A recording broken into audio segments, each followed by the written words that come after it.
Right. Welcome to Crypto010. Klinkt niet zo goed, hè? Hij moet terug, hè? Ja.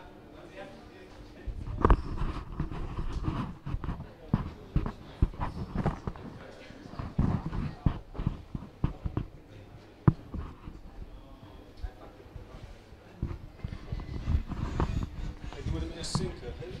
Nee, hij is gezinkt. Hij zegt hier al. Nog een keer.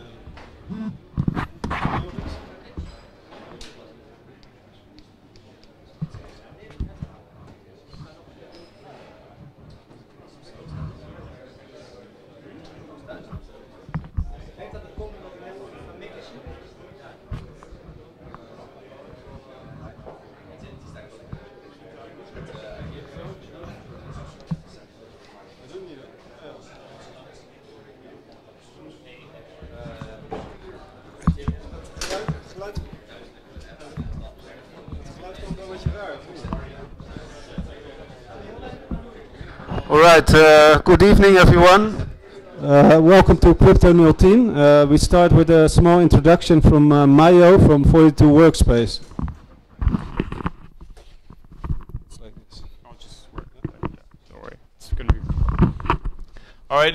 Good evening, everyone. Welcome at 42 Workspace. So, just in a nutshell, before you start the event, so 42 Workspace is Rotterdam's tech community. So we basically put in relationships. So entrepreneurs, investors, freelancers, basically anyone in relation with tech. So this happens. You can work downstairs for the flexers, or like offices with like great startups and companies on the top floors. And yeah, we're very happy to host events like Crypto010 every Friday evening. So you have serverless meetups, you have well, crypto events, you have blockchain events, AR events. So yeah, feel free to pass by just to have a talk with the receptionist. And of course, we'll be glad to give you a beer or a very nice fresh drink after such an intense presentation, especially after such a nice day with positive percentages. We haven't seen this for a while, right? So have a very nice evening.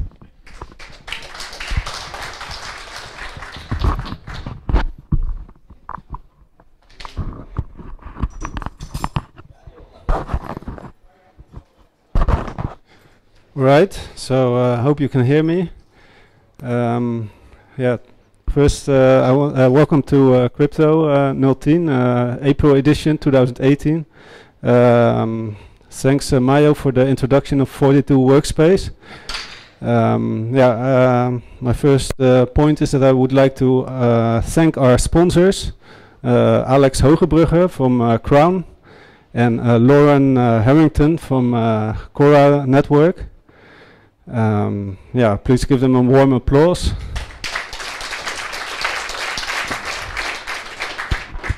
They will do a presentation. They are first, and then we have three more presentations. One from Mick de Graaf about smart contracts. Then one from Mitchell van der Hoeff about lightning networks. And third, we have Gerald de Jong about patch tokens.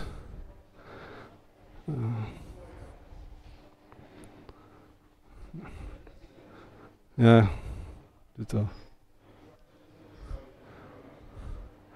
Oh, sorry.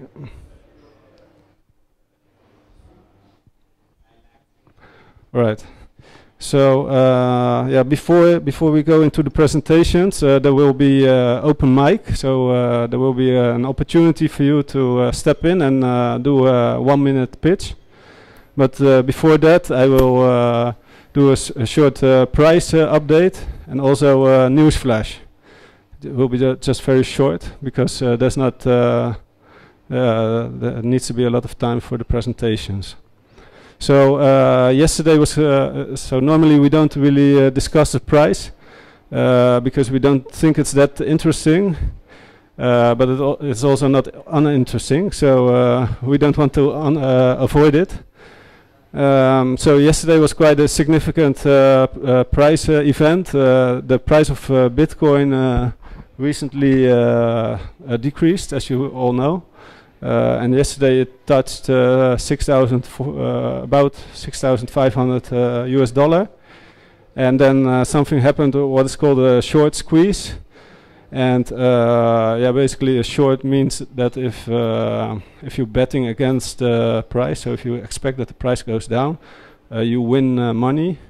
And this was there were a lot of these shorts, and they got cleared in one go.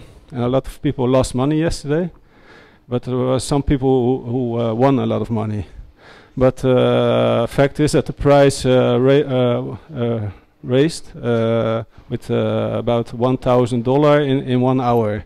So that gives you an idea of how big this event was. So yesterday the price of Bitcoin was at a low of 6,500, and it touched 8,000. Then it settled a little bit lower, and today it's rising again. So it's now over 8,100. This also had a really big effect on the rest of the crypto markets. So, for example, Ethereum was yesterday 360, and now it's over 500. Eternity is, in my opinion, a really undervalued blockchain 3.0 project, and it's also risen a lot in the last 2 days. And Crown, the coin of our sponsor, has also made some significant gains. So that was the price update. So we now proceed to the news flash. I think this was the most significant news event from the last month.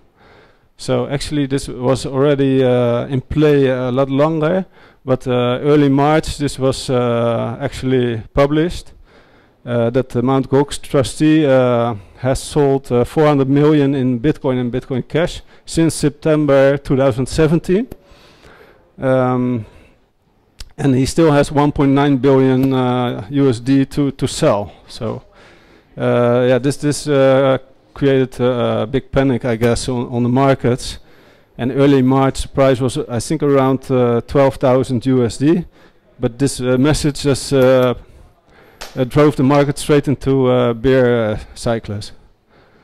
So I don't know if you know what Mt. Gox is, but Mt. Gox was in 2013 the biggest Bitcoin exchange. It had about 95% market share, and it was operating on a fractional reserve, which means that they were actually, if you wanted to deposit money, to withdraw money, then they first needed a deposit from someone else to send your money, to use their money to send your money to your withdrawal address. So that's really bad, and it resulted in the bankruptcy of Mt. Gox, and it had a huge effect on the market. A lot of people lost money, and now actually they're losing money again because of Mt. Gox. So they got goxed twice.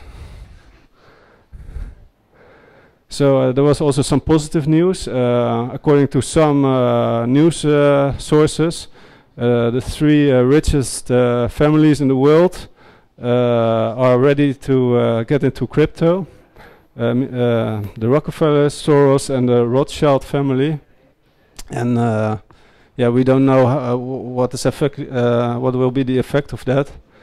It could be manipulation of the news, but yeah, so far prices are going up. So let's see.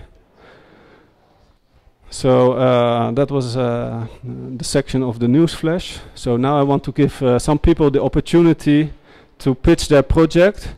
You can be a developer, you can be an entrepreneur, or you can be or you can host a meetup somewhere else. If you want to do that, please have a go. I got a mic here for you. Sir. Well, hello everybody. We don't actually host a project or are running an ICO or anything.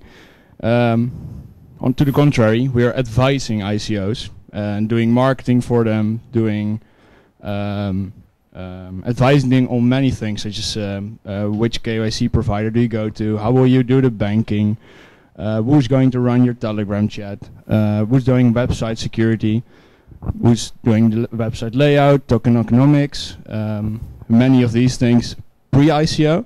We're also running marketing campaigns post-ICO, so the Telegram chat support. We're actually doing this based out of Rotterdam. We're doing a 24/7 Telegram chat support right now for 6 companies, and also doing their other social media. We're also simultaneously setting up a crypto hedge fund within the Netherlands to be fully licensed by AFM. And we're also actually setting up a brokerage, which will probably be the first legal pooling / syndicate in the world.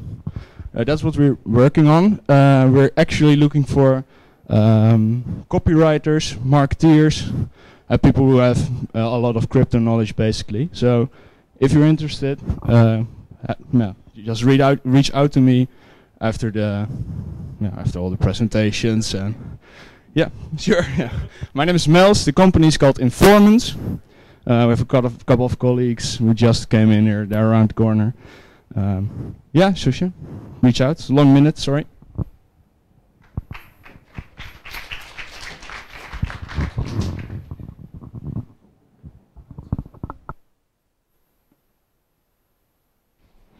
Right, thanks a lot. Informace is a name to watch out for.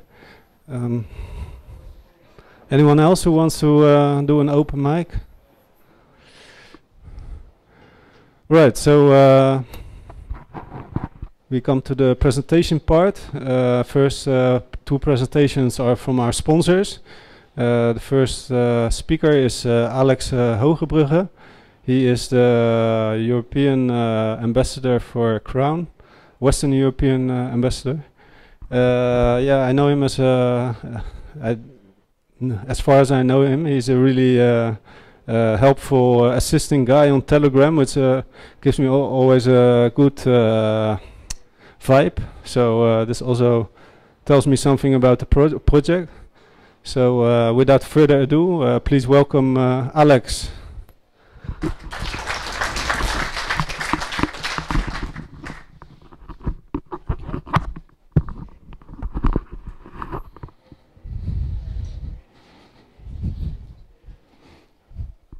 Let's just adjust this a bit.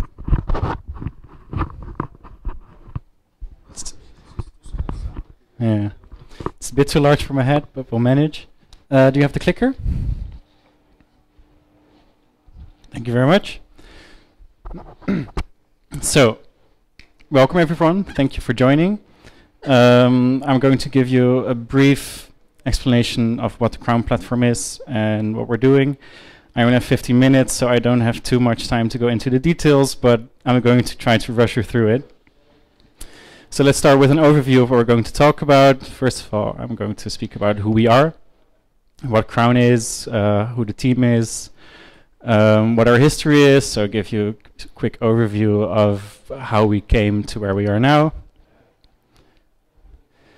The technical specifications currently, then we're going to into what we are building, which is our platform. And then I'm going to give you an overview again of what's next on the agenda, like a roadmap. So first of all, a brief summary of Crown is, Crown is building a self-sustaining and self-regulating blockchain platform governed by its community. And like our kind of tagline is providing businesses and individuals the ability to register their identities and build applications on top of the Crown blockchain. And I'll try to explain to you what this is during this presentation, but if you have any questions, please ask them afterwards. So let's talk about our team. We have a team of about 20 people currently who are based all over the world. It consists of blockchain pioneers, cryptography experts, business developers, marketeers, and community managers like me. So I am Alex Hogebrugge, also known as Hirebridge. I'm the community manager. On the current website, I am still stated as Ambassador Western Europe. So Then we have Oya, Rise and Shine. She's in the back there. She's our newest addition to the team, actually. We only introduced her officially this week. She will be our events co-lead, so she will be events manager. That's why she's here as well, and she will be a general ambassador. Then we have Roderick, also known as Twister, who is in the back. He's our marketing, kind of marketing expert and marketing co-lead, and he's our ambassador as well. There's Alexander, he's all the way in the corner over there in the back. He's our support team co-lead, so he works tirelessly with a few other people to provide support to any people who need help setting up a masternode or a system node or installing a wallet. And really big shout out to you guys, because you unload, you carry a load of my shoulders so much, which I used to do a lot of it. And then there's Inigo, also known as Matt Black, who is a web dev and founder of nodesupply.com. So they host our Crown master nodes and system nodes as well. And they do a lot of the work for you. Let's go into the history now. So Crown was founded in 2014 as Crown Coin back then. And it was basically just a blockchain or a Bitcoin fork. And it was kind of stagnant in 2015. Nothing much happened. There wasn't much interest. But in 2016, some new people got involved with the team. A lot of people who had been in the space for years, people who had worked with Dash before, for instance. And kind of the idea of the Crown kind of platform, what we're building now, came to exist in 2016, 2017. And from then onward, we've been kind of tirelessly working on developing and conceptualizing that platform. Then in 2017, we started actually, building the team out more, expanding our code base, fixing a lot of bugs, because, as I said, we were a Bitcoin fork. Then we implemented Dash features, but Dash is just, the code we have at least is very buggy still. So a lot of work needs to be done on solving that. We introduced system nodes, which are a second type of master node, but instead of 10,000 Crown, you only need 500. And they serve a function, which I'll shortly get into afterwards. And then what do we have planned for 2018? Well, development of the platform. We plan on moving away from proof of work, for those of you who know what it is. And we have much more in store. So let's talk about our current technical specifications. I say current because, as I say, we're still developing, and there might be some changes to it. What won't change is the token. We have a 42 million supply, or supply cap, of which currently 18 million approximately are in circulation, which is currently, and what we're planning on changing is currently we're merge mined with Bitcoin as a SHA-256 algorithm, and then for difficulty we have dark gravity wave 3 for those who are interested, and our block time is 60 seconds. That's just like minor details, but some people might find it interesting. You have some other features like the master nodes for 10,000 Crown and system nodes for 500 Crown. And then one thing we're really happy about is our decentralized governance, in which 43,000 Crown is available monthly. And people can submit a proposal if they think, I want to do marketing for Crown, or I want to do maybe some GitHub commits, or I want to create a cool video like Oya did recently. They can submit a proposal, and the community gets a vote in what gets funded and not. So our development direction, so what we put our emphasis on, is governed by our community, and that's something we think is really important for a decentralized project. So, I skipped a slide. So that brings us to the platform. This was just a short overview of where we are now. And the platform is something we're still conceptualizing and building. So it's not there yet, but it will be there hopefully by the end of this year. We'll have a proof of concept, and we want to have the first people using it by then. So what about the platform? There are 4 key features about the platform, which I'll try to walk you through kind of very quickly, because again, I don't have the time. But first part of it is identity registration. And this is something a lot of projects are working on solving. How do you store identity on the blockchain? How do you have people register the identities?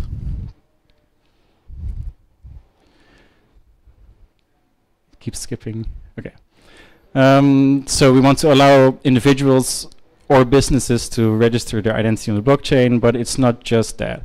I mean, there are a lot of projects that are just focusing on that.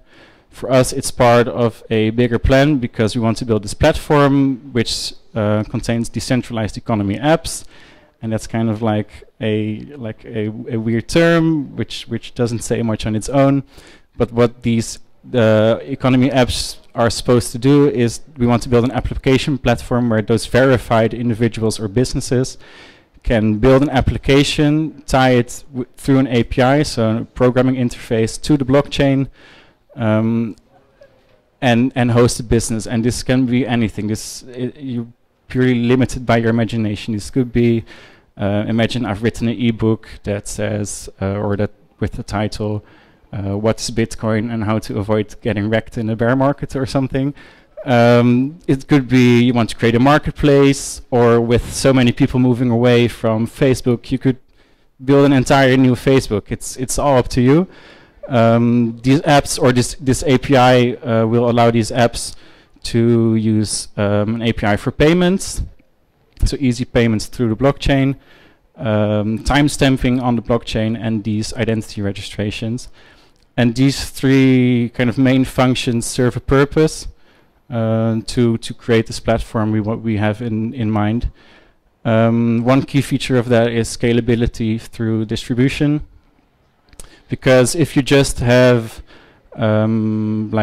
these applications will be hosted on a system node, that's why we have them. They are 500 crown each, but imagine you can't afford 500 crown for some reason. You're this independent book publisher who just barely scrapes by, and you can't afford to invest that money to buy a system node. We want people to be able to build something, but we also want those people who have the means and the funds to be able to accept someone who has built something and host it on their system node. So here there's a nice kind of interaction between these two parties. You can either build something and host it yourself, or you can have someone host it for you. But I mean, for an ebook, that's easy. Then just one server is enough. But say you want to build this new Facebook, that's not enough then to just have one server. So what we're thinking is we want to have implement distributed storage solutions and distributed processing solutions. So you could easily maybe integrate 10 or 20 or 50 or 100 system nodes into building a platform as big as you want, or a business as big as you want, without being limited. So any business should be able to host their application, be it big or small. And then in this current market, there are a lot of like privacy coins. Regulations are very difficult, very vague. We're not sure where regulations are headed, but we want to be there. We want to sustain. We want to be there in 15, 20, 50 years or whatever. I mean, you never know, but one part of it that we can at least do to make sure we are there for the long term is make it self-regulating. And how we imagine that working is you can either, like I said, choose to build or host or do both. But if you decide to maybe host illicit content, that could be like a gambling site, could be considered illicit content in some countries. If you're hosting or building an application, you need to abide by your local laws and by the regulations of where your node is hosted. And if you don't do either of those, or you don't do both of those actually, the network can, you can be reported to the network, and the network can actually reject you as being a bad actor.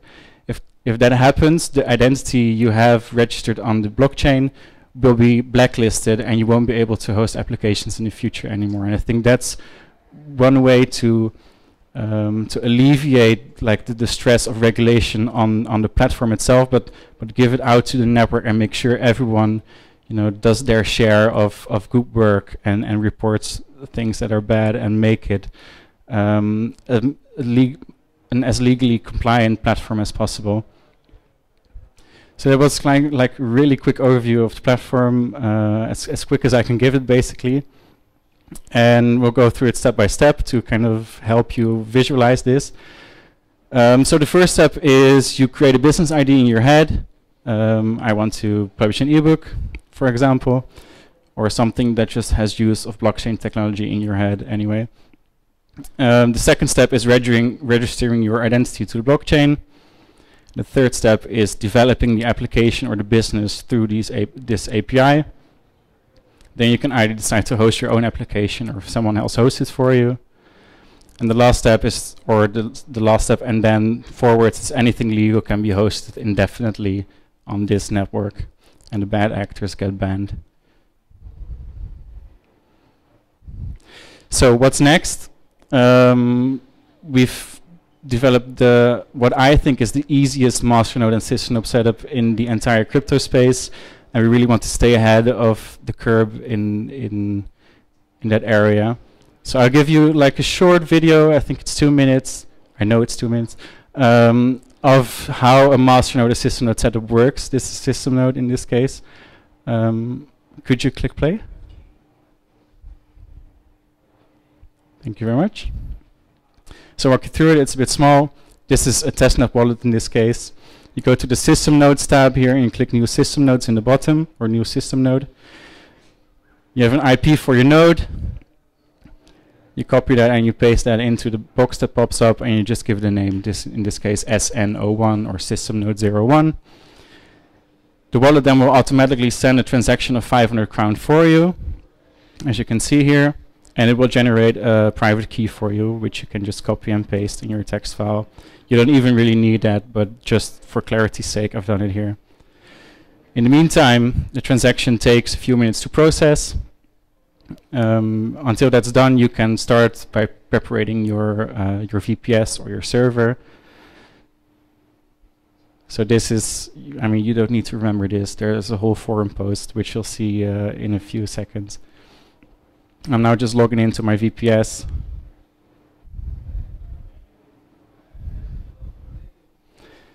So this is the forum post I was talking about. It's a Crown forum. And all of these steps are detailed here. It's actually written by Epopmora, who's in the back there. On this forum post, this is a small line of code, or like a large line of code, but it does everything for you. You copy that and paste it into your VPS again. Then you see this node private key there, which I copied earlier. I'm going to place that at the end. I'm just copying it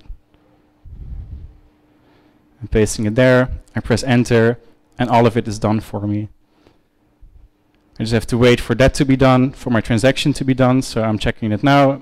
It has all the required transactions. There's a nice like check mark besides it. Then I right click my node and I press start alias, and I wait a few minutes, and that's it. It says successfully started system node. I've kind of skipped a few minutes of waiting. I check it on my VPS and it will say that the system node is activated and running. And that's basically how easy it is. So I've skipped the waiting parts, but everything you need to do, you need to like click or type, is done within 2 minutes. This video is 2 minutes. That's how easy it is. So that's what I mean by staying ahead of the curve in having the easiest masternode and system node setup. I mean, it might, if you've never seen this before, it might seem a bit complicated, but if you compare it to other nodes where they have guides of 20 pages or 25 pages or like whole different setup systems, we're really happy with this. Second point, what we have in store for the future is a new website, which is actually, we plan on releasing it on Monday. So that's actually very soon, so keep an eye out on that. Then we have, actually while writing this, Electrum integration was done. So we now have an Electrum wallet like Bitcoin has. You don't have to store the entire Crown blockchain anymore. And with that comes Trezor integration, which will be there in a few weeks as well. Then development of the platform, of course, which is primary focus for us. It's our pride and joy, and that's always going on day and night.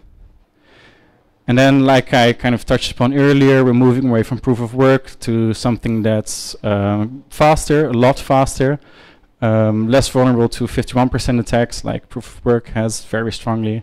But most importantly, proof of work isn't ecologically actually sustainable, which is something, you know, like I said, we want to be a sustainable platform. We want to be there in 10, 20 years, and we don't want to ruin the earth in the meantime. So right now, being a Bitcoin merge mine is good for us. It brings us attention. It helps for people who want to get into mining, but in the long term, we want to move away from that. So then finally, that's actually the end. I want to give your contact details, so a few stuff you might like. That's our website, Crown.tech. It says here on the banner. We'll have it there for you. Our Twitter account, we have a Mattermost, which is kind of like a Slack alternative, but more privacy friendly and open source. There's a Telegram, which is just /Crown platform, and crown.link/Discord brings you to our Discord, which is linked to Mattermost. And that actually brings me to the end of it. Thank you all so very much. And if you have any questions, I'm here.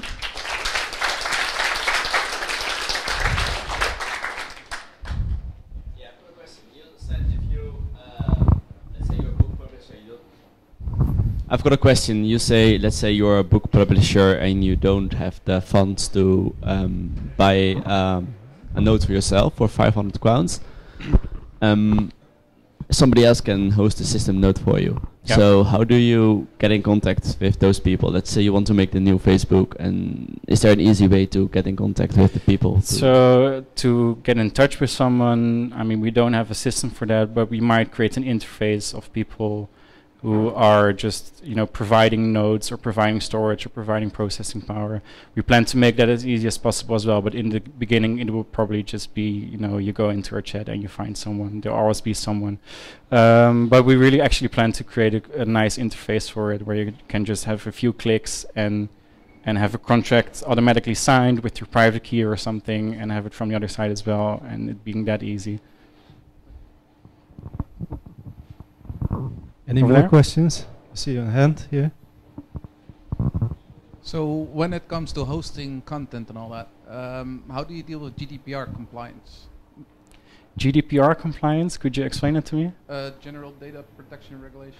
Okay, so that's up to the place where you are located yourself and where your node is hosted. So any regulations, be it about illegal content, but also data protection, that depends on where you are and where your node is hosted. And if you don't comply with both of those, you can't properly use the network.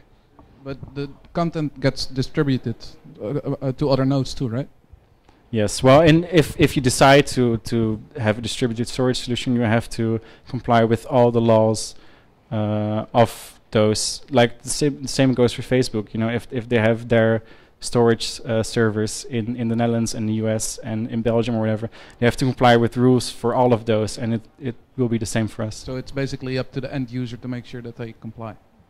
It's up to the network, so it could be up to the end user, but the network is kind of a really general term, so that includes the user. It includes anyone who is active on the network, be it just as a user or as a hoster or as a builder.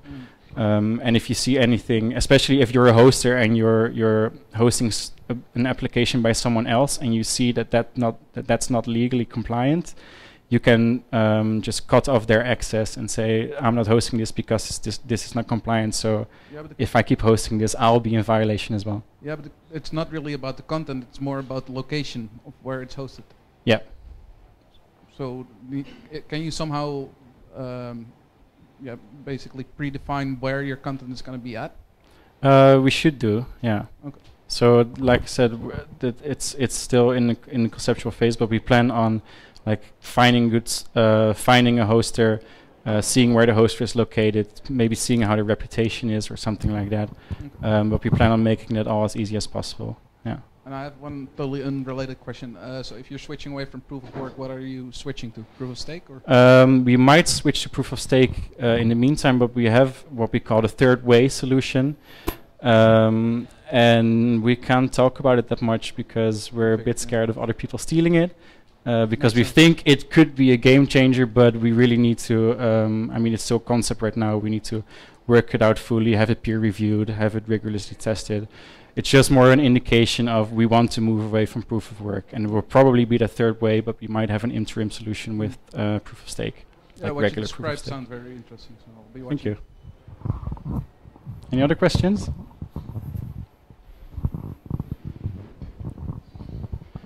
Okay. Thanks a lot, Thank you very Alex. much. I have one last point. If you join us at our stand, which we're probably over there, if you download the CrownPay mobile wallet, so just search for CrownPay on your iOS or Android store, and we'll give you some free Crown. So I hope to see you there.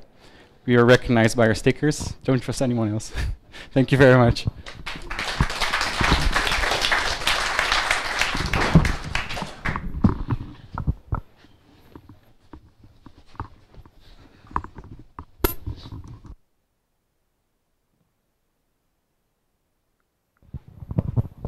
Right, thanks Alex, that was really interesting. I know for a fact that if you try to create a system node or a master node and you still have problems with it, then if you just drop some questions in the Telegram, you'll probably get an answer in like 10 seconds or something. So don't worry about the technical implementation. So before I introduce our next speaker, I just want to tell you that after the last presentation, we have a super exciting announcement to make. So please don't walk away, because you will be missing out big time. So our next speaker is Lauren Harrington. She is a writer and a business analyst for Kora.network, and she's here today to give a presentation on the Kora ICO. So without further ado, please welcome Lauren Harrington.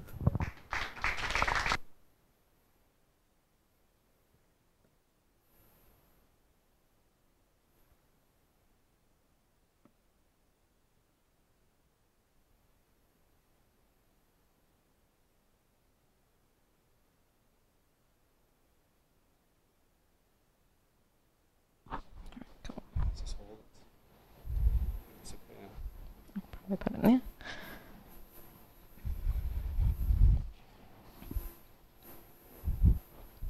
All right, hello everybody. As he's mentioned, my name is Lauren. I'm here to talk about Kora and how we're unlocking growth. I've been working for this company for about 10 months now. I'm really excited to be a part of this project. So let's get underway. So Kora is unlocking growth by linking decentralized cooperative groups with global fixed income markets. It's a bit of a mouthful, but this in essence is what we do. So worldwide, we believe there's an uneven distribution of capital, and this is often in favor of those that already have some capital, those from developed countries, and those that have assets to secure against any loans or investments. And what we find is that those businesses in the developing countries that need capital in order to be able to sustain themselves as well as think about growing, they really struggle to. Oh yeah, sure. They really struggle to get their hands on it. You know, and we find this quite interesting because people are always looking to get returns on their investments. You know, people are always looking to get higher yields. And if we consider New York, for instance, a 4 or 5% return on a bond these days is considered quite decent. But we're operational in Nigeria at the moment, and we're turning over 100% profit. You know, we're returning 50% profit in under 6 months. And we're talking about the agricultural market here. You know, the industry itself is worth $5 trillion, and only a small portion of that is securitized. 94% of land is family owned. 75% of land is smallholder. But we find that these smallholder businesses, they really struggle to get capital. You know, it's almost impossible for them to get a loan.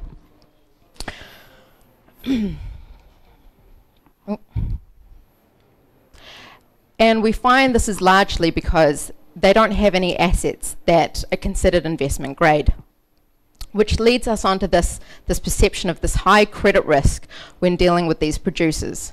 You know, and by producers, we're talking manufacturing, farming, growing, textiles, artisanal, you know, all of the above. So there's this high perceived credit risk when it comes to these producers, and this is often because they might not have access to a bank account, you know, which means they probably don't have any formal credit history. Some of them don't even have ID. You know, and this is something that we're dealing with quite significantly in our current beta in Nigeria. And another thing that we find that creates this high credit risk is these businesses tend to be quite vulnerable to shocks. You know, famine, drought, even changes in the exchange rate. You know, these can all have mass detrimental effects against these businesses and stop them from even continuing to run, let alone thinking about creating economies of scale. And so there's a couple of things we think we can do to help reduce this risk. And one of these things is by increasing transparency. Transparency for the investors.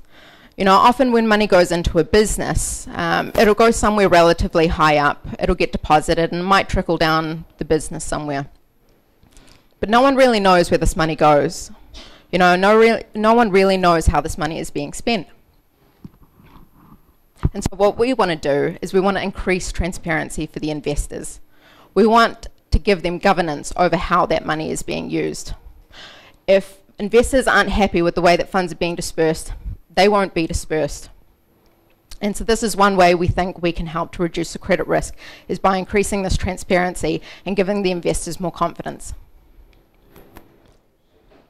Another thing we think we can do to help reduce this risk is by creating sustainable high growth businesses. It seems like quite a simple thing, but a simple thing is also having basic access to formal financial services. You know, things like identity, things like being able to pay your suppliers or receive payment from your suppliers. And by giving access to these small and medium businesses over in these developing countries, we think we can resolve a lot of the issues that they deal with that actually prevent them from being able to be a part of the global financial system. And so this is what Kora does. What Kora is building is these mini inclusive financial systems, and we're linking investors to them. So this is essentially what we are. We're an investment bank for the emerging market. And this is our revenue model as well. You know, if we go back to this agricultural market, $5 trillion, almost none of it is securitized. Conservatively, if we can securitize even 5% of that, that's 25 billion globally and annually that we can make. And so specifically how we're able to do this is by providing infrastructure. And we're doing this on the blockchain. We're building our own blockchain, and I'll speak about why in a second. But through this infrastructure, we're able to provide services such as identity, money transfer, lending. We're able to make sure it's all compliant. And by the way, these services are going to be available with or without access to the internet. You know, we're working with 25,000 users in Nigeria at the moment. 80% of them don't have ID. Most of them don't have access to the internet, but all of them are still going to be able to access our services.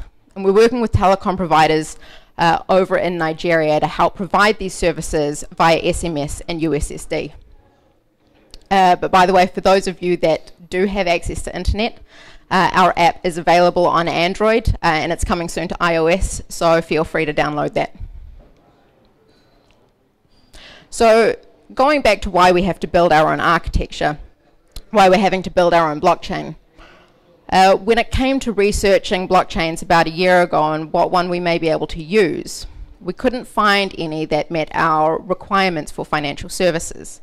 You know, specifically speaking, data privacy, auditability, scalability, which I think is something that most blockchains are struggling to find a solution around, and flexibility.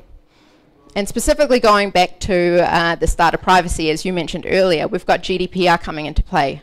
And if we can't be compliant with that, then we can't deal with the licensed entities in the EU. So this was a non-negotiable issue for us. So we decided to build our own blockchain. And as such, we've created a blockchain that is financial services specific.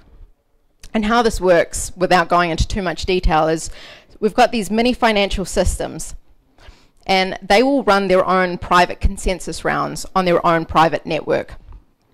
And these little clouds down here is where they store all the data. So they keep their own records, they keep their own books, they keep their own data privacy. But the transaction itself gets hashed onto the mainnet or the public blockchain. And so if there's ever a dispute in any sort of he said, she said situation, all they need to do is point the transaction up to the main blockchain. They can confirm, yes, this transaction data matches. Yes, this is the timestamp. Yes, this is the private signature. And so building a public blockchain, we need a token to go along with it. Otherwise, nobody's going to be incentivized to commit blocks.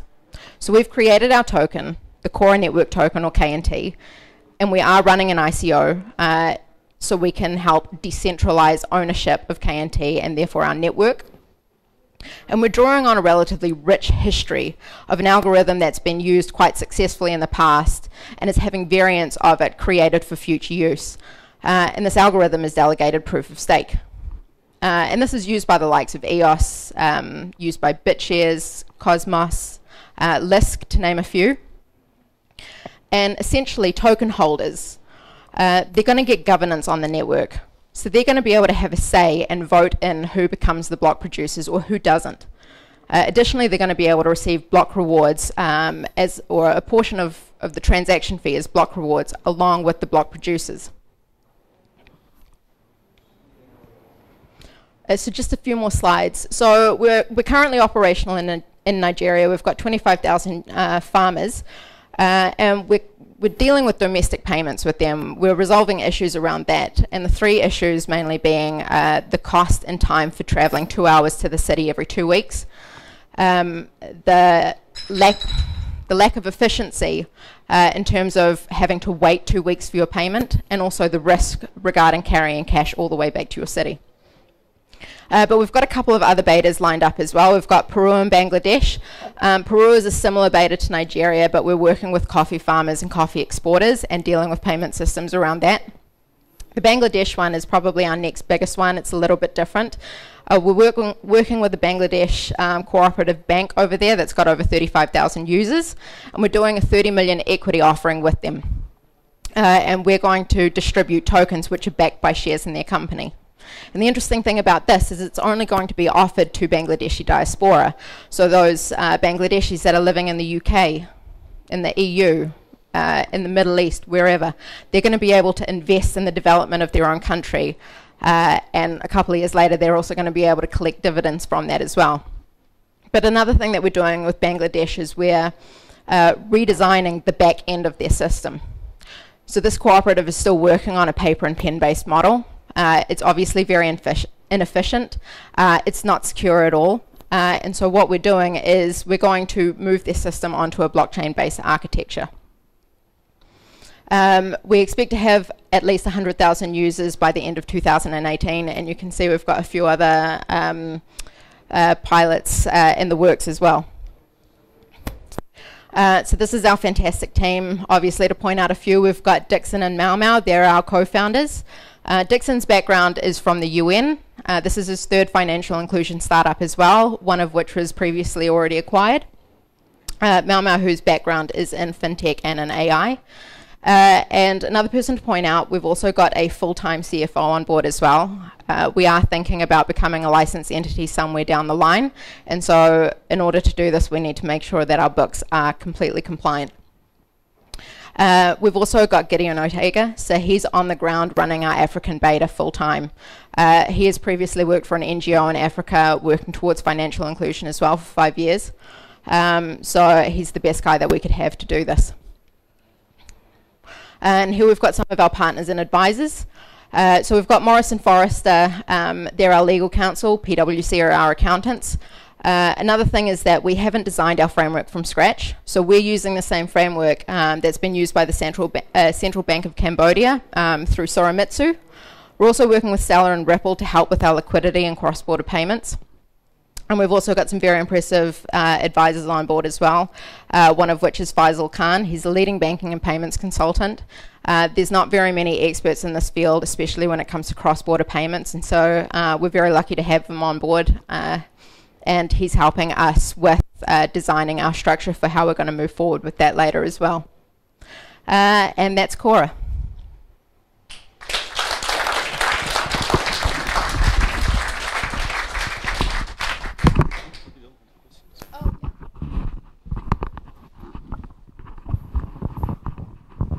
Are there any questions?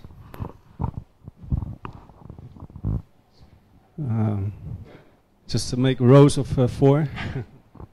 Here's a question. So in, for example, Venezuela, you really see that governments try to keep funds away from people. Don't you think that, well, do you expect a lot of resistance from governments against your project? So the one thing that we really haven't had any issue with is getting people on board. We are working to be compliant. We're not looking to replace banks. We're providing the infrastructure for anybody, any kind of financial service providers, be them government organisation, banks, or smaller and more local agents that are offering similar things. We're offering them the infrastructure to offer this at a cheaper and more efficient cost and service for them. So the one thing that we've really not struggled with is getting people on board.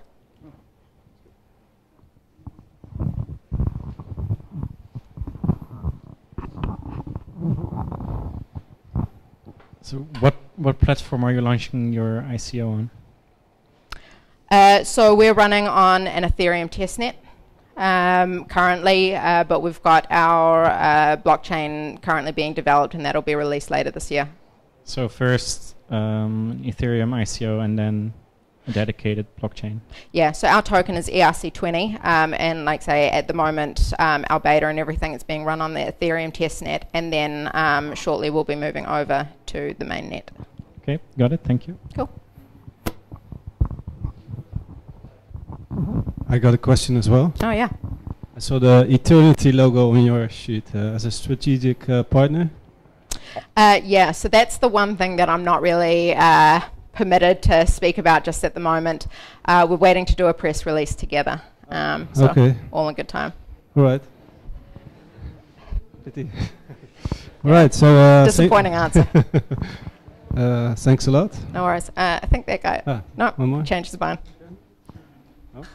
So yeah, I want to thank you. Also, I would like to say that, as we discussed during dinner, that you mentioned that you're like that you want to promote crypto among women. So I really like that, because I think there's too few initiatives and a few strong or women with strong crypto knowledge that want to transfer the knowledge on other women. Yeah. So yeah, perhaps you can come back one time. And yeah.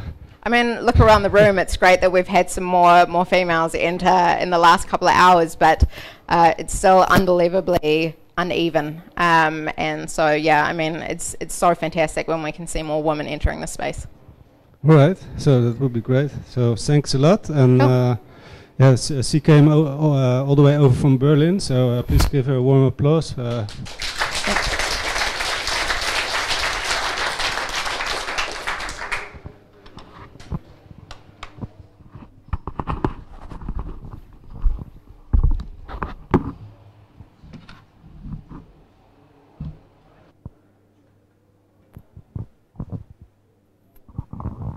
Right, so the next speaker is here from all the way over from Canada, if I'm correct.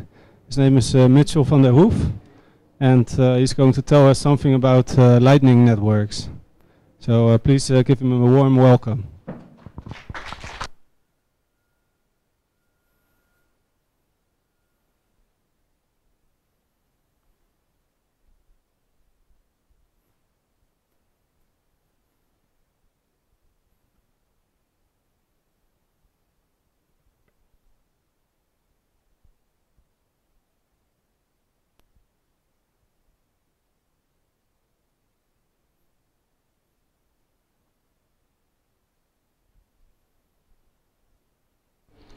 All right, are we good?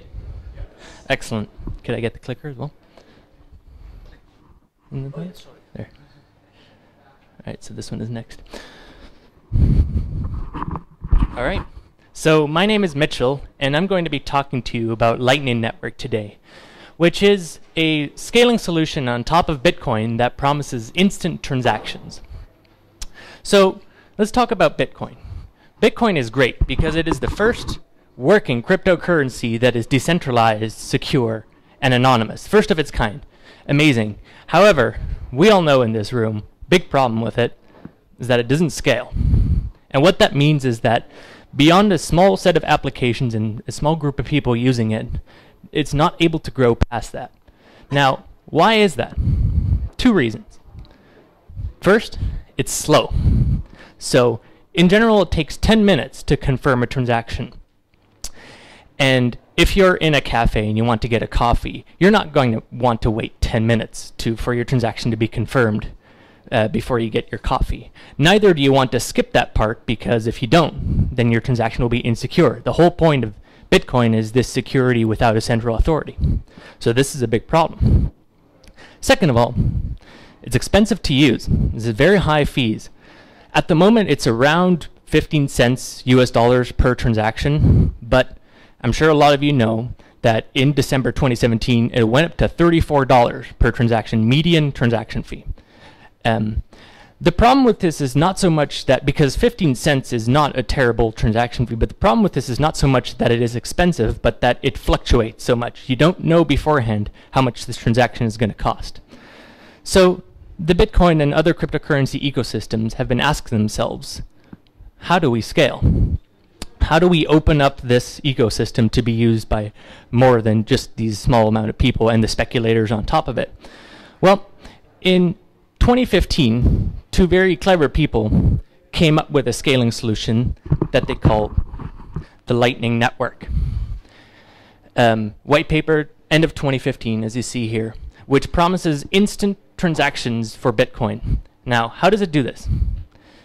Well, Lightning Network is a network on top of the Bitcoin network. So it's interoperates with Bitcoin, so it talks to the Bitcoin network, but itself is a different network.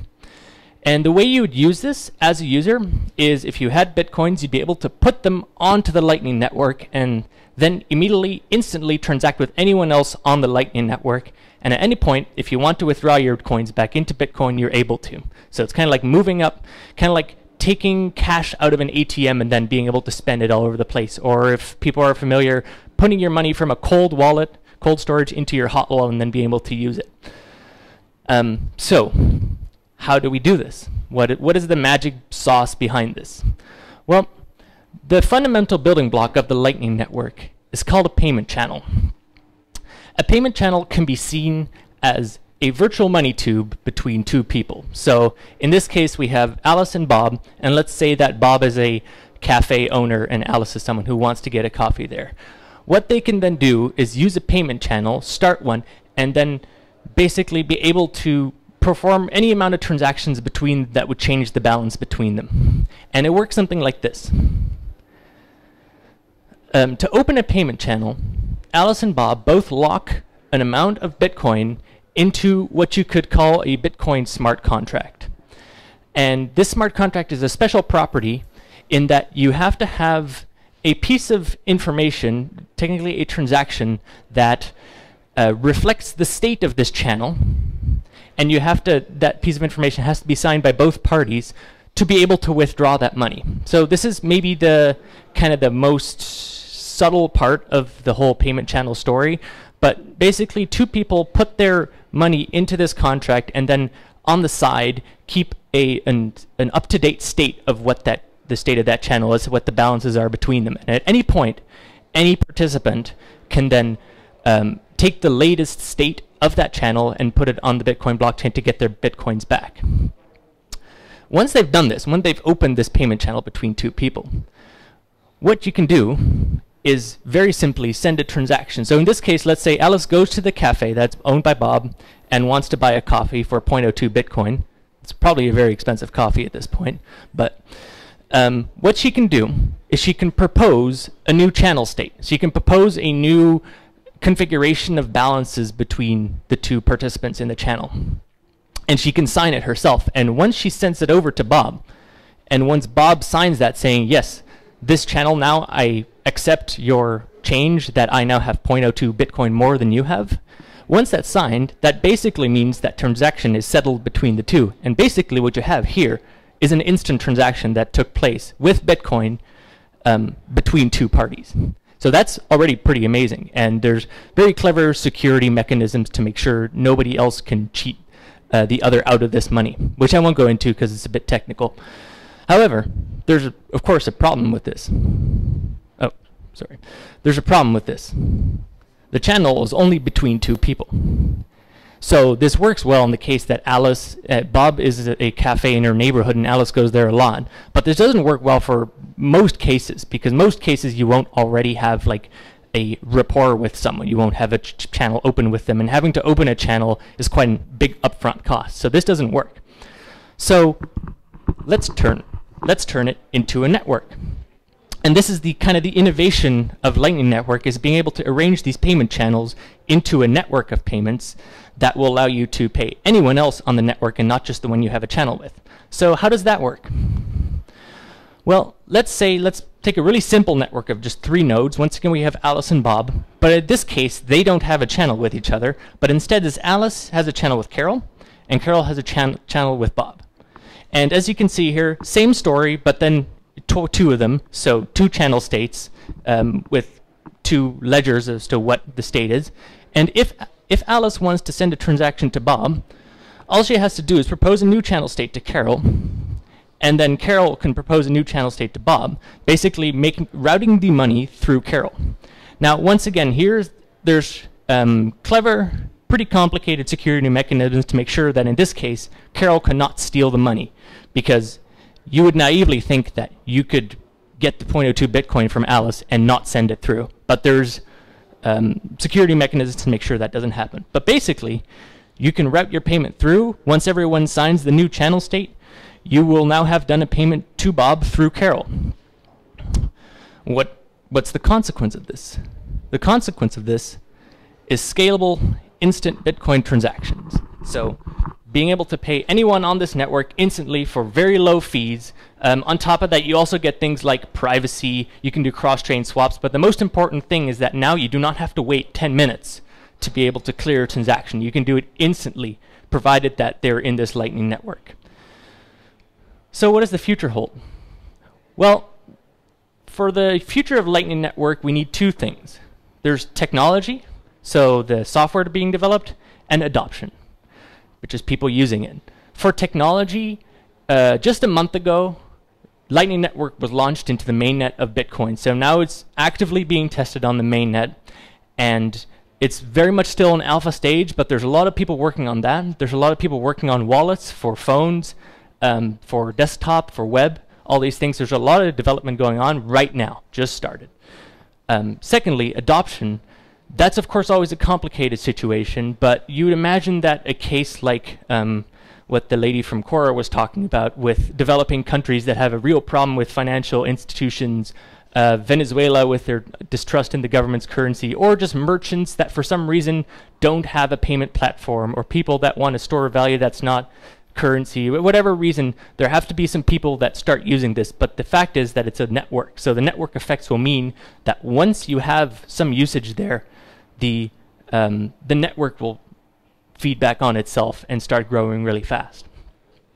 Now, there's an economic theorem that says that a currency or a unit of account is worth more the more it moves around. So the velocity of money relates to the value of this currency. And if Lightning Network does what it proposes and sets out to do, then this also actually means that you might see a great rise in the price of Bitcoin, which is very exciting.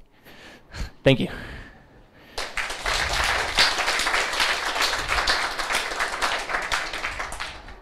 Any questions?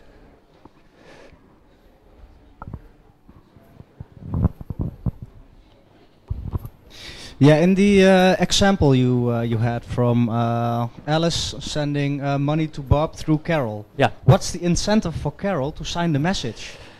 That's a really good question. The Lightning Network has set itself up in a way that people that route payments can get a very small fee for doing that. So you can set up like a node in the middle of all the like be a hub, and get quite a bit of money for that, maybe like a miner would, but then probably cheaper. Okay, thank you.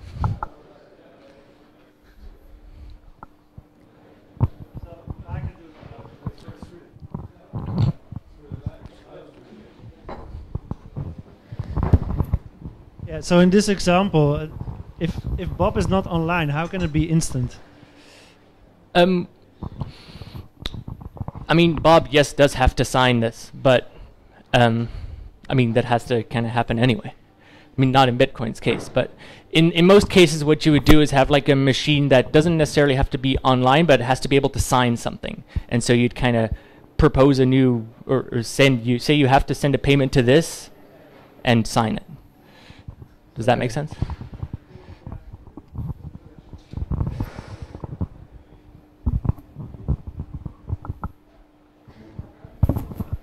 So once Alice has sent that transaction, how does she refill her balance? So the Lightning Network does have a way of doing that. I don't know the details, but they have thought of you can like top up your account on Lightning Network. Worst case, you could open another channel with a new person or the same person, right? Does it require a new Bitcoin transaction?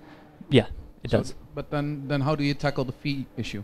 Sorry? How do you tackle the fee issue then? Because well, yes, so it might cost 15 cents, what the transaction fee is right now, or more as it gets used more, but it might cost that to open a channel, right?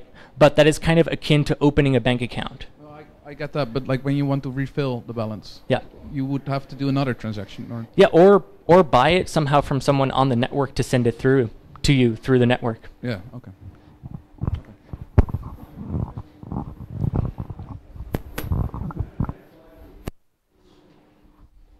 Right, thank you.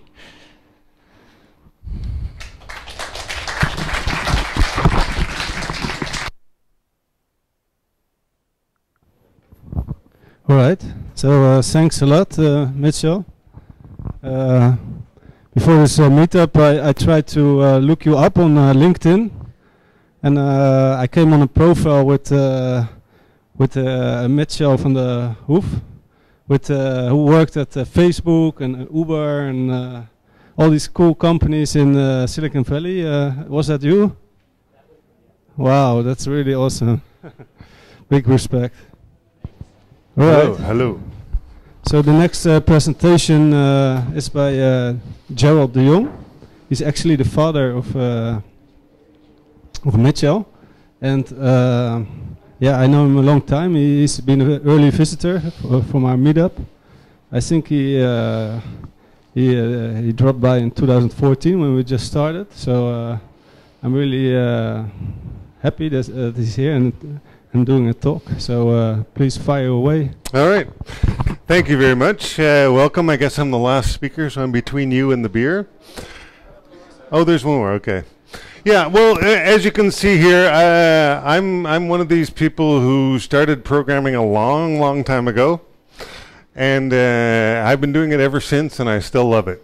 And the reason that I keep my interest alive in programming is because I kind of every once in a while I follow some sort of idea that I've got and I take it to as far as it will go. So I just work out the idea until I've nailed it. And it doesn't happen that often, but I just take a break and I work something through. So you know, every once in a while get an idea. So recently I had this idea. It's like somewhere around September or so I started working on it. And so I started asking myself, so first of all, you've got, you know, license plates. It's a way to identify cars, right? So every car has a license plate and you get one for free. But still, people go to the length of ordering interesting license plates. So, you know, people take these vanity plates, and these are some specially chosen ones, of course. But you get the idea. There's an interest in making it sort of, you know, a code that would normally just be a boring code to make it a little more interesting. So this is the thing that I started thinking about, and I got myself thinking about crypto tokens. What do they look like? And what could they look like? So that brought me into the rabbit hole. And I've been there for quite a while working out the details of this, and I wrote some software to try out this idea.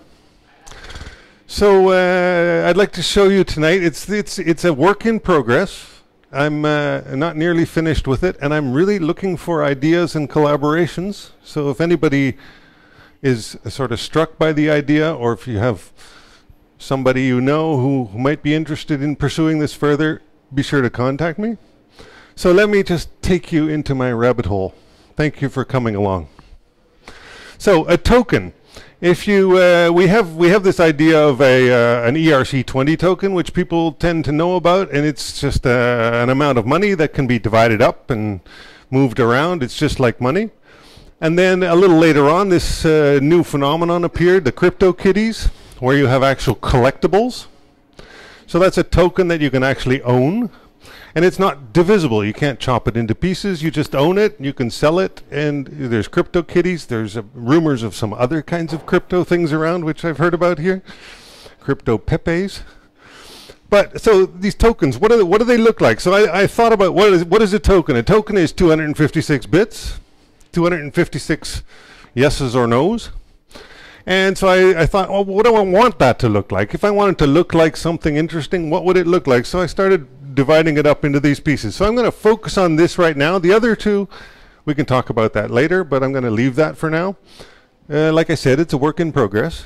But I wanted to look at what can you do with this? So I thought, hey, a normal token, which is essentially random bits, not very interesting, it would look like that. But what else could we do? We can sort of draw little pictures. It looks kind of interesting. So this is like an analogy to the vanity plates on a car. And I thought, yeah, this might be fun. So I started playing around with the idea, and I was thinking of, what can I do with these? Would people buy and sell these or something? Well, whatever. Worthwhile looking into further. And then I came across the idea of maybe overlapping them. So then I made a Crypto010 version, and this is essentially a number of tokens that are overlapping each other to make a bigger image. So you can extend this further. This can be a very large image made of many different little spots that are either on or off. Little crazy, I told you, but whatever. So what is this? These are all tokens that are overlapping each other. To take a look at it from another point of view, you can see still the logo in the background. But these are the tokens that people have purchased, quote unquote. So the idea here is that by having people buy a bunch of these tokens, you can create an area that says something. And what I like to do, I like to think of this as a place. It's a location. You can go there. You could actually go here and you could buy this one. And you could be there. It'd be a place for you to exist or for you to put something. Yeah, locations. It's like you're defining a surface of something. It's a crazy idea. So if you want to create a new token, for example, you just say, I'd like that one. As a result, most of the pixels or whatever of your token are fixed because you've chosen one in an existing area. But there are a few new tokens that appear, or a few new pixels that are now free to be defined. So you could set some of these on or off and make your decisions and eventually buy that token. And then your token becomes part of this sort of island of tokens. So it's a new place. A place to go, a place to put stuff. I don't know. Like I said, it's a work in progress. Give me a break. So yeah, if you purchase this one, define a couple of these pixels, and then you purchase this token, then you are located here. You own this. Nobody can take it away from you. These things are owned. These collectible tokens. So you own that token, you are here, and you can always visit this, and these are your neighbors. Interesting. So I, just as an experiment, just clicked on a few of these, defined them, and then when you bought it, then you've added something to the island that is represented here. And as you can imagine, if people get their hands on this online, this is potentially going to grow. People have a tendency to get creative. When you provide something like this online, people will figure something out and make something up and continue it further. So I thought about, okay, what does this mean? Well, a token is kind of a place. So you claim a place by buying one of these tokens. Of course, they're completely unique, so nobody else can buy that token. In fact, nobody else can buy a token that looks like that with exactly the same things on or off. So it's your unique place that you own. Might be interesting.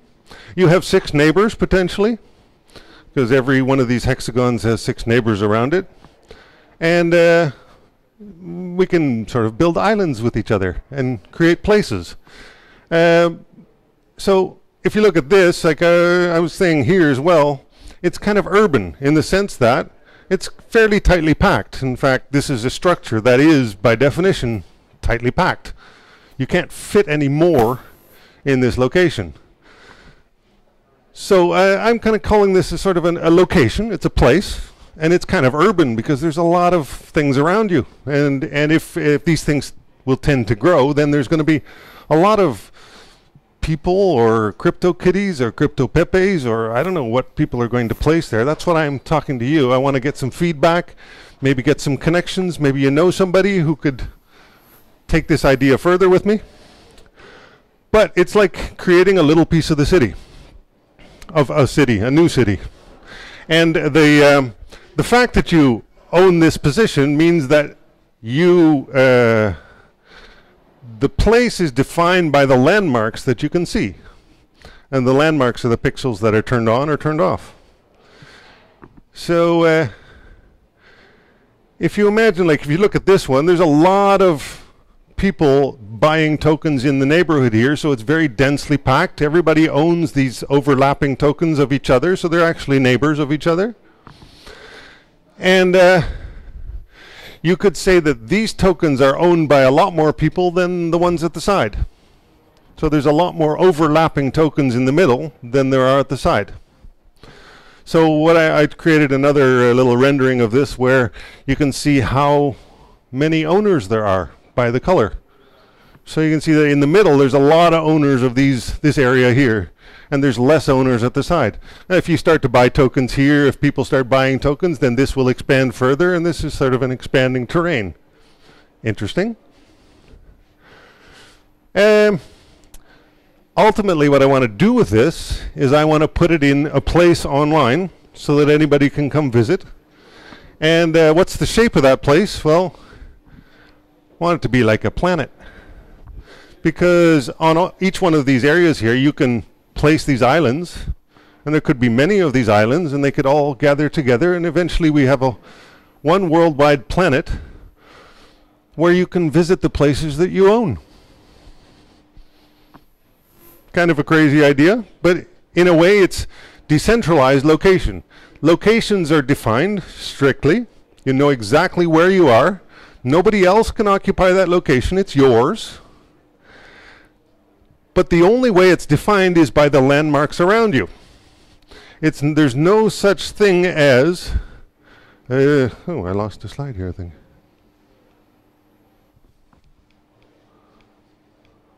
I lost a slide.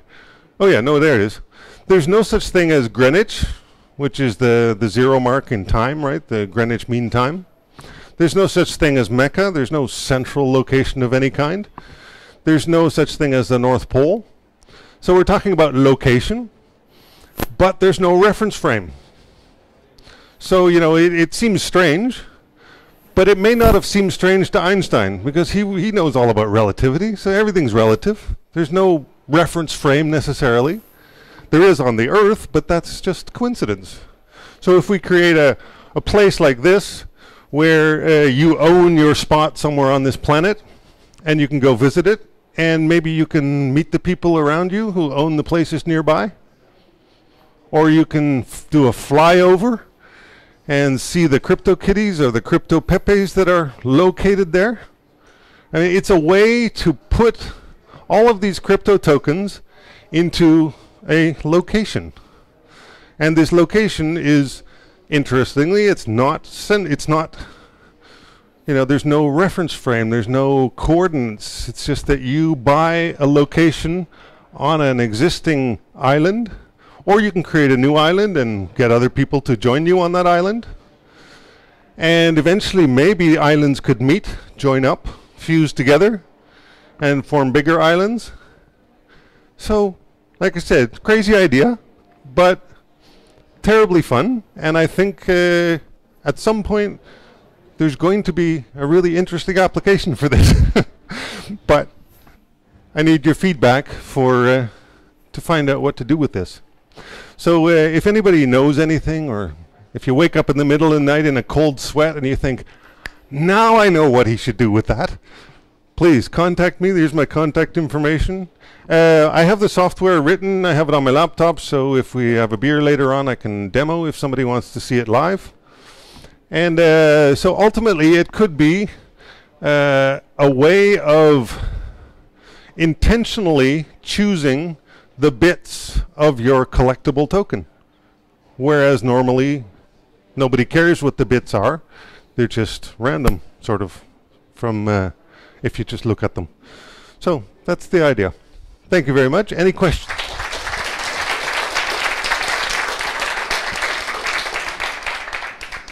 Any questions for starter? Yeah.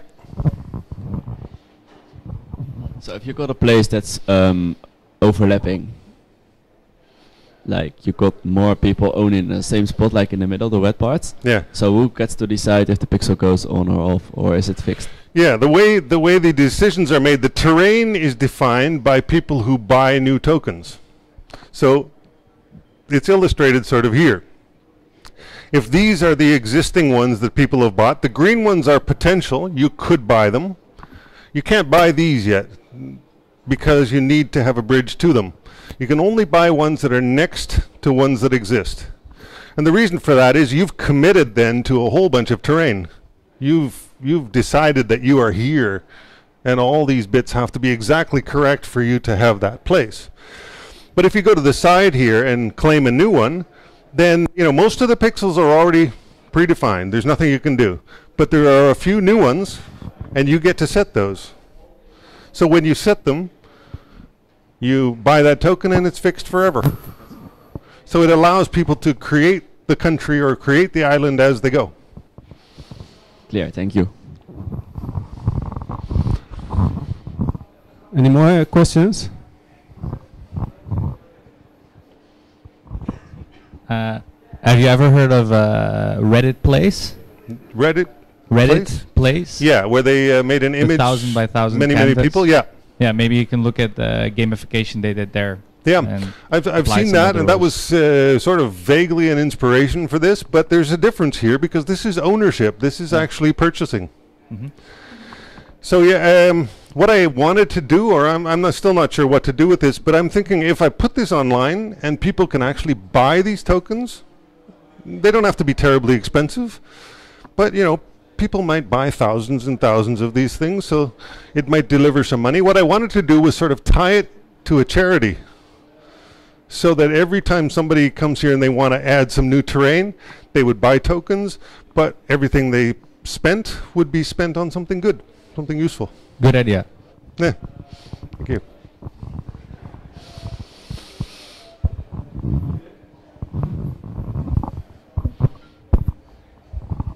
Just a short question to close off. I was wondering, is the current code already online? Is it open source? Yes. Cool. I'll take a look at it. Okay, I'll show you later too.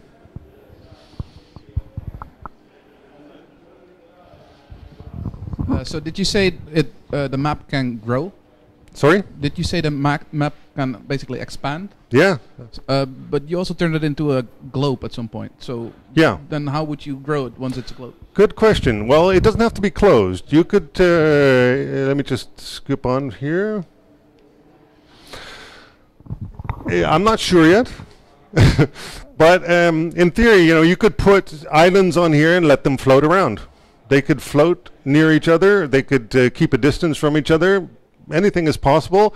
If they fuse together, they could form a bigger island that eventually covers the whole planet and maybe fixes it at a certain size. But until then, it can grow and grow and grow until it grows together. I'm not sure how this is going to work yet. I like it.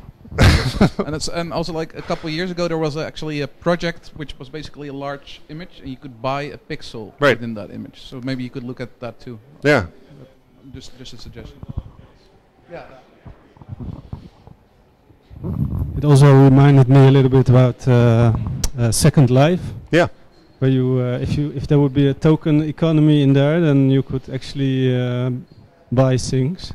Yeah, and own them. The thing is here, you can buy a location, and then it's yours, and nobody can take it away from you. And if, for example, the Crypto010 or something, you could theoretically say this is this is a nice little image. You know, you scan around, you find this one. You think, I've been to Crypto010, so you just buy one nearby, and maybe that connects you with the other people in the neighborhood. Maybe you can see what they say. Maybe what could appear on each one of these. Like if you own one of these, it's sort of up to our imagination what it actually represents. You could say, okay, this is a world where you put Cryptokitties. Okay, done. So everybody can put their Cryptokitty at different places, and then it's a place you could fly over and you could see all the Cryptokitties. You could also say people are located at these different points. And then you could visit this from time to time and see what they have said recently or what they have tweeted or something. I don't know, it's an open... Did you see the movie Ready Player One? No, but I will. You should. It's really recommendable. So thanks a lot. I think this was a great presentation.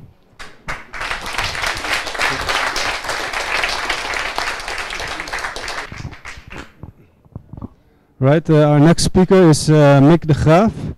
He will speak about smart contracts. He's a co-founder of Cryptokitties and also a smart contract developer and volunteer for Crypto010. So please give him a warm applause.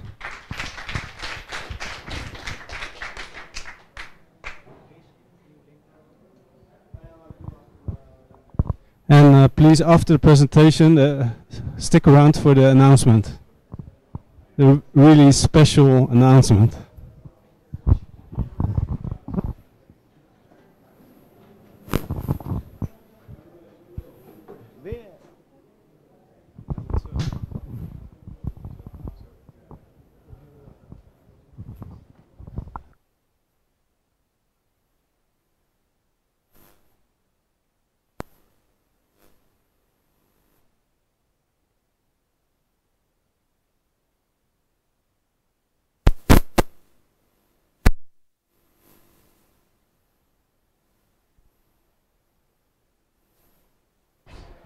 Everything okay now? Yeah. Okay, so today I'm going to talk about smart contracts. Just a brief introduction, not too technical, I hope. So my name is Mick de Graaf. I'm the co-founder of Cryptokitties. Nothing about that in this talk, but that's just me. So we'll start off with what is a smart contract. So, well, it was first described by Nick Szabo in 1994.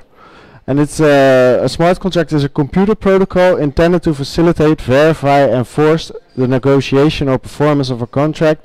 Smart contracts allow the performance of credible transactions without third parties, and these transactions are trackable and irreversible. So that's what the Wikipedia page says. It's understandable, I think, but we'll go more into that. But why are they so special? They are not only about currency, but they can replace traditional contracts.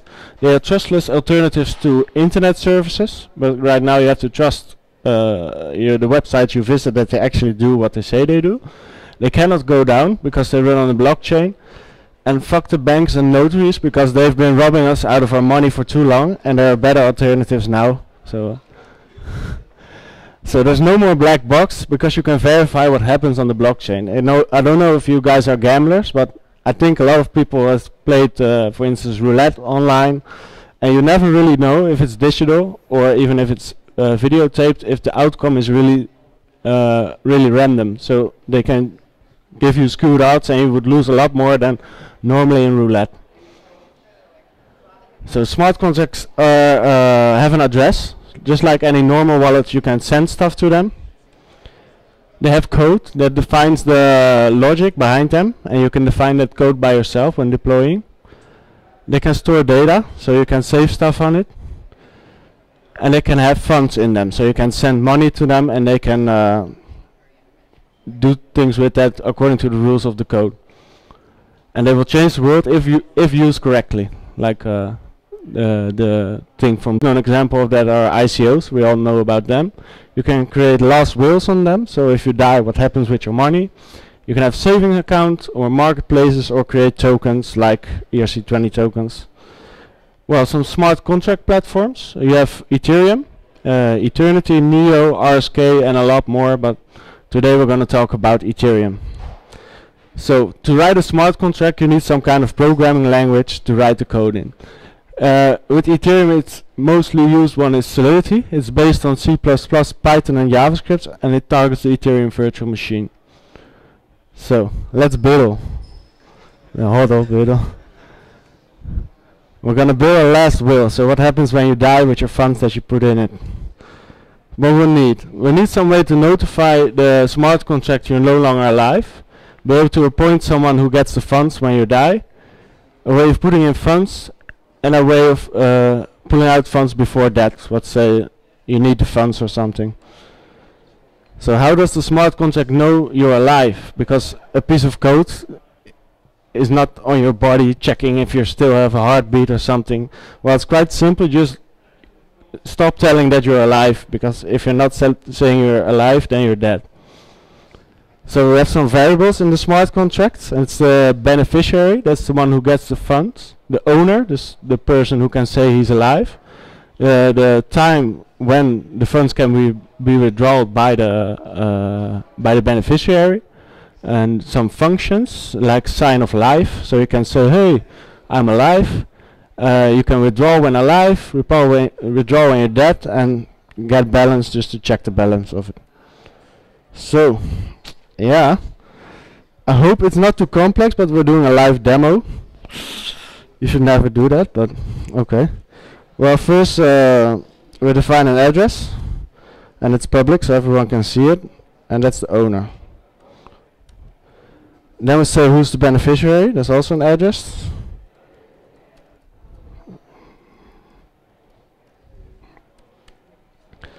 And the time upon when we can withdraw.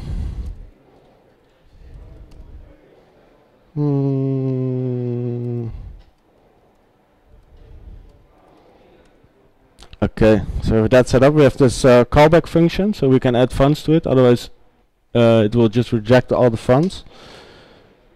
We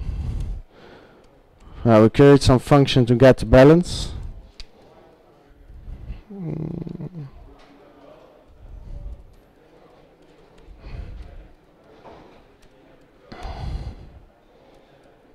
And it returns the balance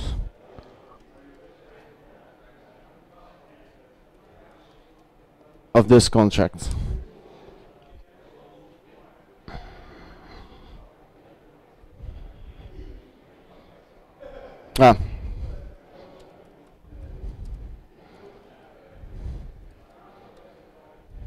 Yes. So then we can say, well, let's create it. Not on the mainnet, in the VM. So now we can say, hey, this is the balance, and it's 0 right now because we haven't put anything in it.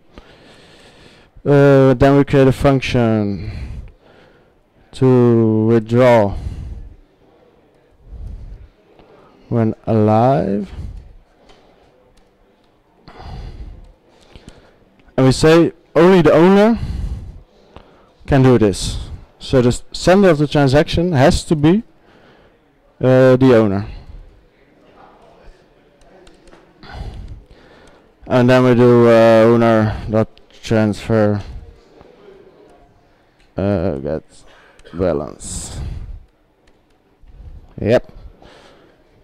And it's a public function. After that, now we need some way to tell the contract we're alive. So we create a function sign of life, and it's also public. So then we say withdrawal time equals now, that's the time it is now, plus 2 weeks. So we have to say every 2 weeks that we're alive, and otherwise we can assume we're dead.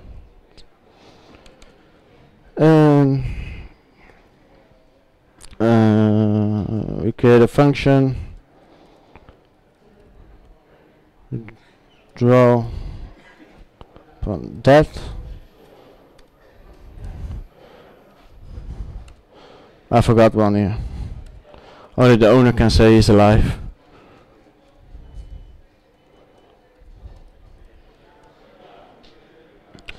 Withdraw upon death. Yes, when he's dead. So cry. Oh no. I don't. And I would check if the owner hasn't said he's alive for long enough.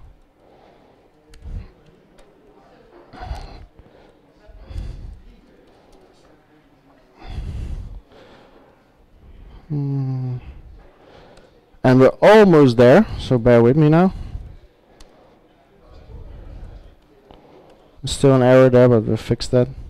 And when we create the contract, we need to say who is the person who will get the funds. If someone can spot that error for me in the meantime, that will be great. Oh, there's no error.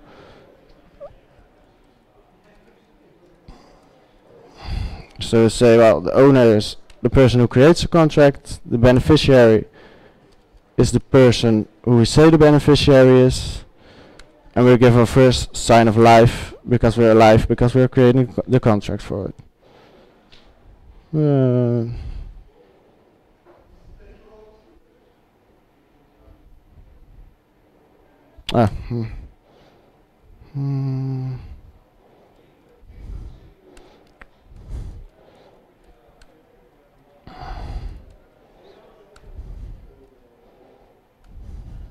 So now we've created a wheel on top of the blockchain. So we can run this, and let's copy an address from here. It doesn't really have 100 ether, don't drop me. So we say, well, this one is the beneficiary. We create it. Let's delete that one. And we can see, well, this is the owner, it's the address we just sent it from. This is the beneficiary, that's the address that gets the funds. And now we're gonna put some money in it, like 1 ether. So I really like my beneficiary. And we call it, and then we'll see there's now a balance of 1 ether in it. It has 18 zeros because the smallest unit of ether is 1 ether. And then we'll say withdraw upon that, but as you might see, we're not dead, so we cannot pull it out. And now we'll withdraw it when alive, because we're alive. And you'll see that the ether is back minus some transaction costs. So now we've withdrawn it back. Well, we can wait for 2 weeks, but we're not doing that now. But after 2 weeks with this code, you can withdraw the balance because you're dead, because you have not told you're alive. So this is basically a really simple implementation of something you used to go to notaries for, but you can do now on the blockchain. And that's my example of the day. I hope it wasn't that hard or that hard to understand, but maybe it shed some light on what smart contracts are. So, thanks.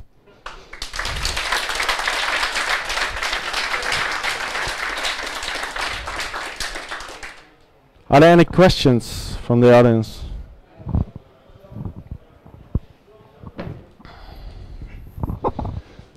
It's pretty smart. It's really, really smart. But aren't there already companies out there doing exactly this? Oh, this is not like I'm building a project like this. This is just an example of what you can do with a smart contract. So it's Okay. it's Cool. just Nice.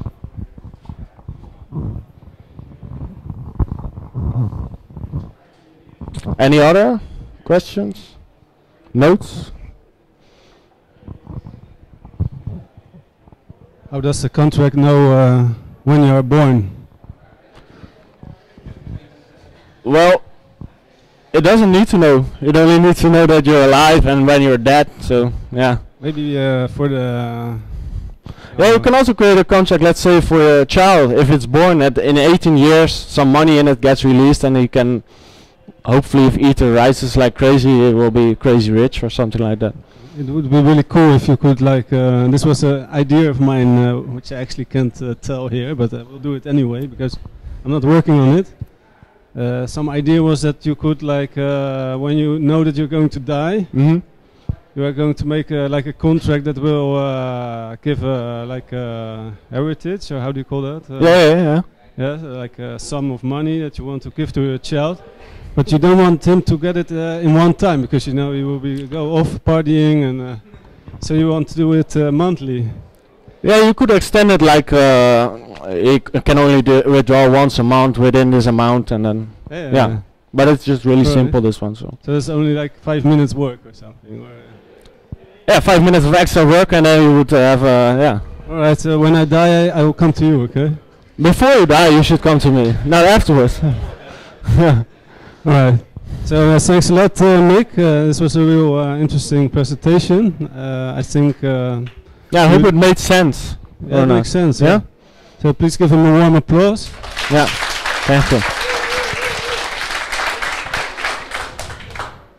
So now we are ready for the special announcement.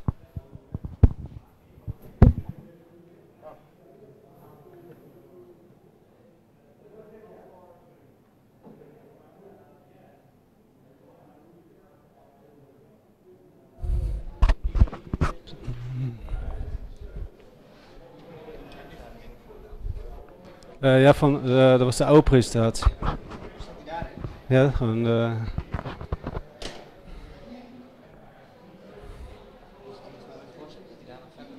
ja, die gaat verder.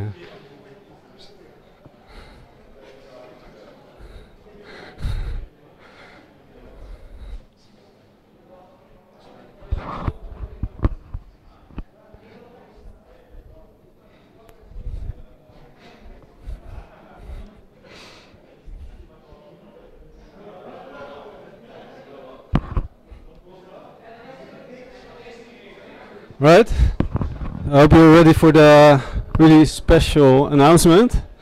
We have been working on a game. It's called Cryptokitties. You might have seen it in the previous presentation of Mick. Cryptokitties is actually quite cool. It's a Cryptokitties inspired blockchain game, but it goes way beyond Cryptokitties, because Cryptokitties, when you think of it, it's actually quite boring, because you get to look at a bunch of kitties in your wallet, but they don't do anything else. So what we thought that we could improve this, and what we did is we made it similar, so it still has the same characteristics, like you can breed them, and you can collect them. But also we engage the miners, so the miners can actually mine generation 0 peppies, and after that breed them. But we added an extra dimension, which is of course not ready yet, but it will be, and that is that you can let them battle against each other. So that adds a really nice extra feature, which makes it way more interesting to play this game. The special announcement of tonight. We will have a Crypto Puppies launch party soon. Yay!